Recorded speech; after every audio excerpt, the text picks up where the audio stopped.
Thank you, Mr. Chairman.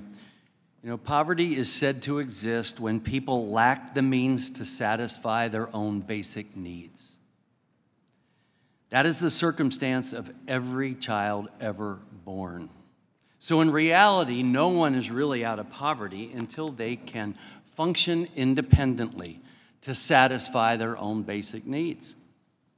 And no child can truly be lifted out of poverty, but families can.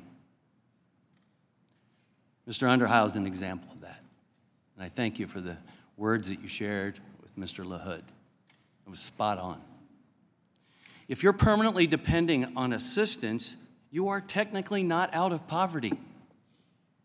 That's what you were saying. And that's an important point for everyone here in Congress to understand when they say we lifted someone out of poverty. No, you did not. Work can lift you out of poverty. We can feed you, educate you, train you, and get you on a path to independence and freedom and truly out of poverty so that you can feed yourself, house yourself, and teach others, which is what you are doing, Mr. Underhill, and you're a great example. You not only teach others, you teach your children. We have in our district some federally qualified health centers which treats the poorest of the poor, and God bless them for doing it. What we have seen is some of them have associated themselves with food banks. So when you do go to the doctor and try and stay healthy, you can leave with some food that's good for you. I also suggested that our food banks, we post job opportunities, because that's really the outcome we're after. That's what success should look like. Not just saying we sent people money. That's short term. That's short term. And too often, the benefits we do offer have cliffs that when you start to make it, you're worse off. That's a problem. But outcomes matter.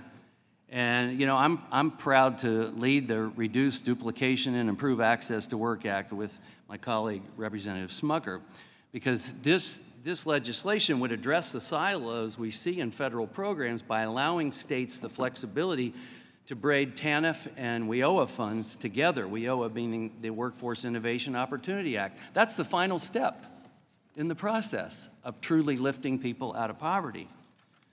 I know we touched on it today. I believe that where we've touched on allowing states to transfer some TANF funding to WIOA, braid these funding streams together, which could improve these programs and actually give you the outcome that we want to see for all people. In my home state of Ohio, we've had our own examples of a TANF billing fraud scheme, unfortunately. In fact, according to the GAO's submission for the record for this hearing, employees of a TANF subrecipient in Ohio submitted inflated payroll expenses and misspent funds on real estate, resort vacations, and cosmetic surgery. Mr. Chairman, with no objection, I would like to submit an article detailing this story for the record. Without objection. In Ohio, we are fortunate that the courts identified this fraud and took care of it. Mr. Favre, thank you for being here. Admired your career. I'm from Cincinnati. You didn't get to beat up on us too much, but other people did, so, you know, we've seen some change. But anyway, I'm going to ask you, how do you think policymakers can act now to protect TANF funds so we don't have to continue chasing fraud after it has already occurred? Again, I can only speak in my experiences, but I look at something that's happening presently. The attorneys that the state has hired to represent them against myself and others, unbelievably, is being paid with TANF funds as we speak.